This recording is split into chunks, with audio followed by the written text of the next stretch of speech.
generations to meet their own needs. Right? So if we look at water, how can we use water in a way where we can drink fresh water, we can take showers, we can clean our houses and our cars, but our kids aren't going to have to worry about whether or not they're going to have access to enough water, and their kids aren't going to worry about if they're going to have enough access to healthy, clean water.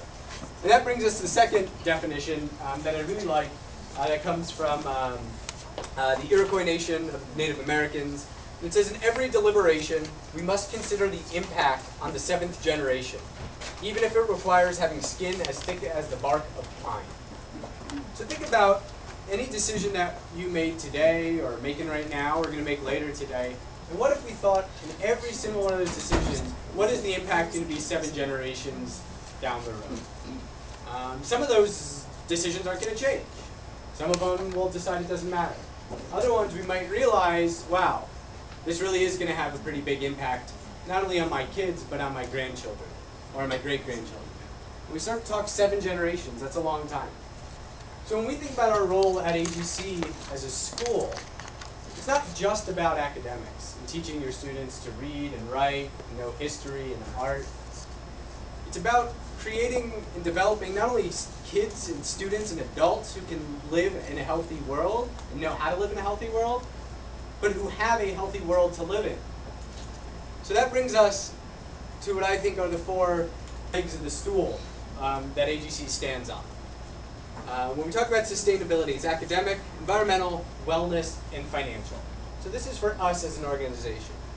Now, as a stool, we chose that analogy because they need to be in balance with each other. If any one leg is bigger or shorter than the other, everything starts to get a little wobbly. So what does that mean? Academics, right?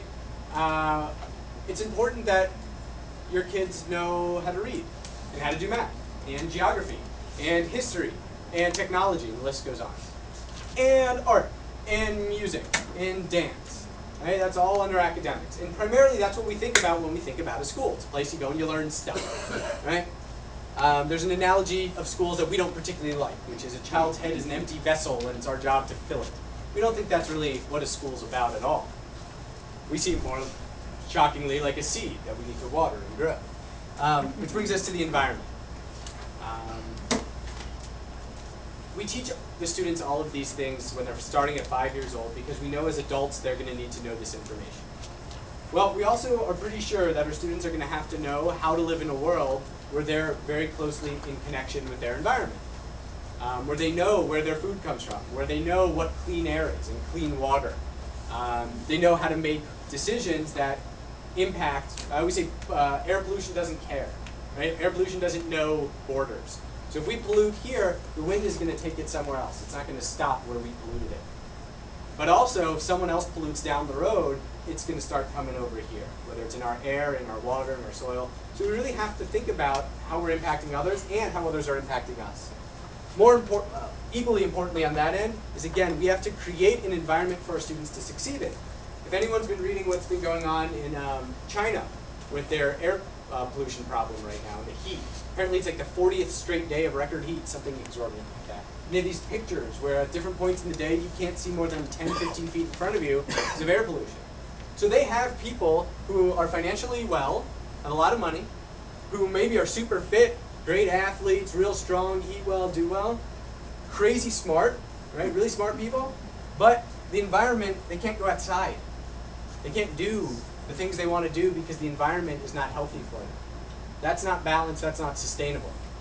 So it's not just about knowing about the environment, it's truly, we believe that the decisions we make as a school and as a school community impact literally the air we breathe outside and the water that we drink. So what actions do we take? AGC is all about action, right? What actions do we take to live up to this philosophy? We have a healthy food program. We use inquiry. Right? I'm sure, again, you've all, those who are returning, have seen it a lot. Lots and lots of questions. We ask lots of questions. We encourage lots of questions. And those questions inspire curiosity. Right? So in each of our garden beds, we leave one garden bed unplanted. Because we learned kids like to dig in dirt. So let's let them dig in dirt. Let them find roly-polies. They're more excited, some of them, by the roly-polies and worms than they are by the crazy, unique heirloom tomatoes that sometimes we grow. And that's okay. It's that curiosity and the, hey, Mr. Dan, what is this? That really hooks them. It's not me saying, everyone gather around, I have something to share with you. It's about that discovery. And when they want that discovery, that's a healthy child. Balanced decision making, right? It goes back to the different elements of this. And sometimes these legs start to cross over or get a little funky. How do we do it in balance? We'll talk about that in a little bit. Data-based decision making. We do that as a school. We expect our kindergartners to do it as well.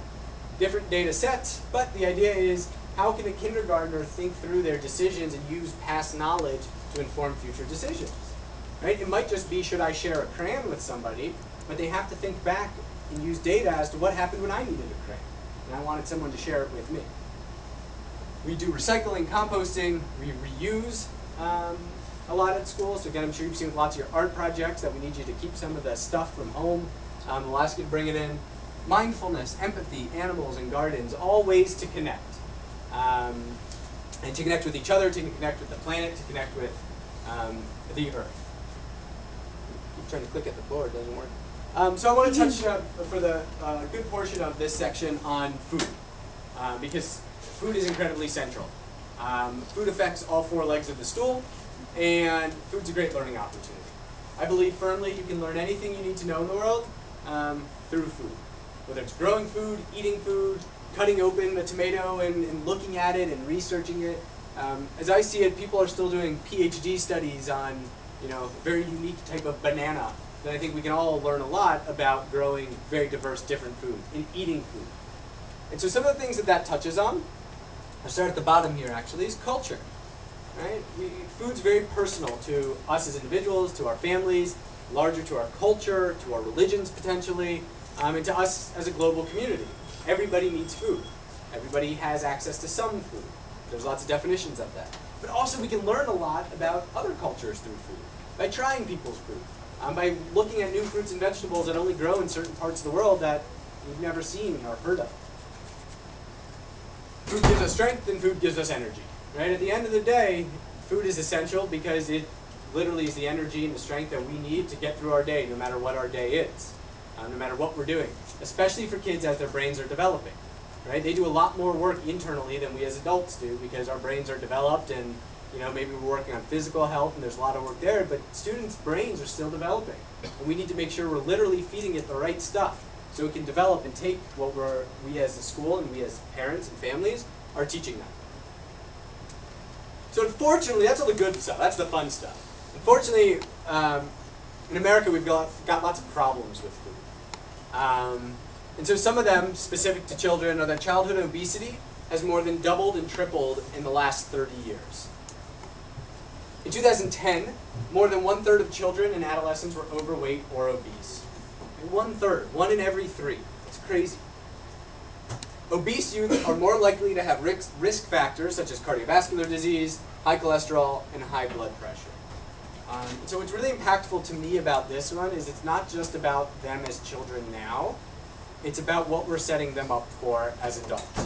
So we try to give them, right, all the love that we can and all the positivity that we can as kids so they grow up to be kind, gentle, smart, educated citizens and young adults and adults. From a health perspective, as a country, we're doing a pretty poor job of educating students about healthy choices and healthy lifestyles. And that has an effect on them later in life. It can affect the other elements. That's one of the things we feel at AGC is really important for us as a school, is that we're not just here to educate students on core curriculum material so they can go off and be great. We also want them to be in balance. We want them to be well, healthy, mentally well, physically well, emotionally well. Just kind of repeating the same point here, obese adolescents are more likely to have pre-diabetes. Something that resonates with me on this is when we talk about the financial impact, sometimes organic food, and we'll talk about that, can be more expensive. The financial elements are definitely part of the issue here.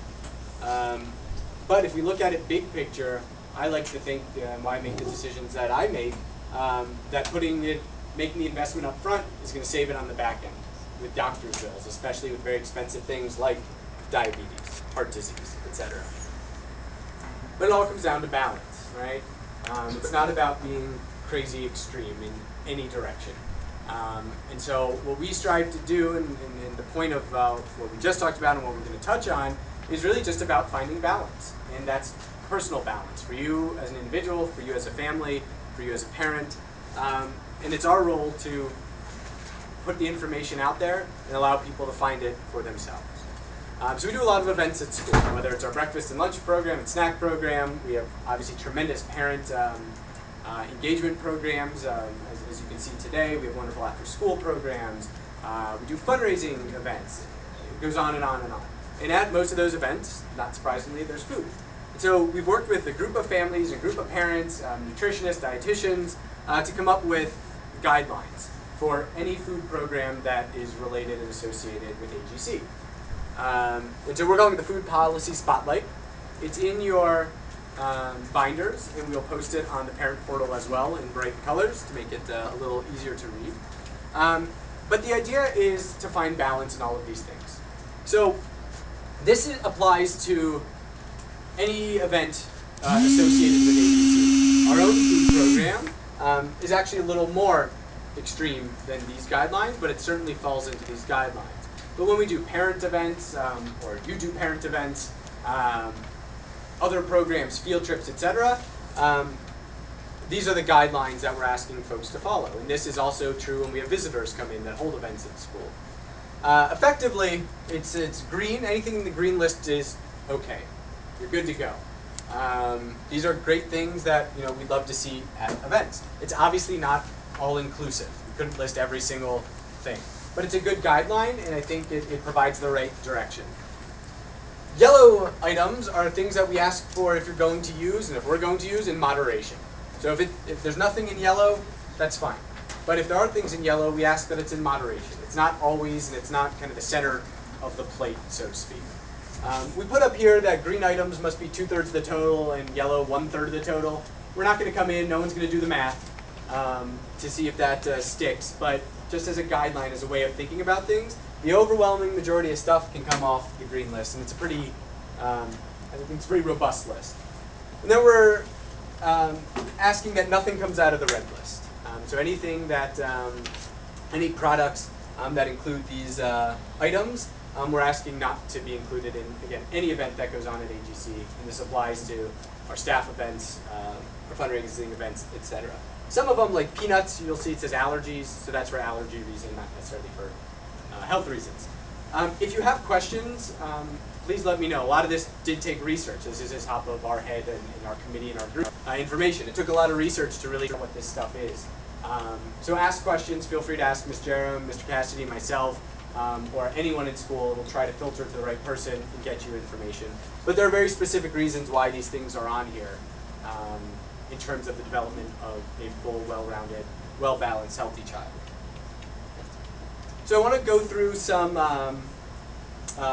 just some of the language that's used around food, and in particularly our food program. So I think a lot of things are misunderstood by the world at large, and I think we can be good advocates for it.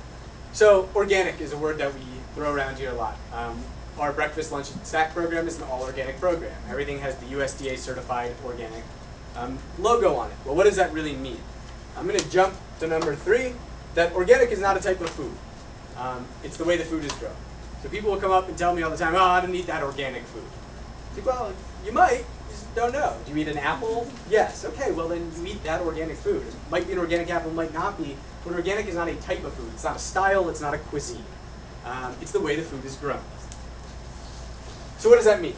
It's grown without modern synthetic inputs. So it's grown without things that are made up in a laboratory using heavy chemicals and chemical fertilizers and pesticides and all that. When food is processed, whether it's stuff like bread or even fruits and vegetables are cleaned, bagged, processed, all that kind of stuff, canned, it does not use a process of irradiation, industrial solvents, or chemical food additives. So there'll be lots of chemicals that are thrown on food, whether it's to make them last longer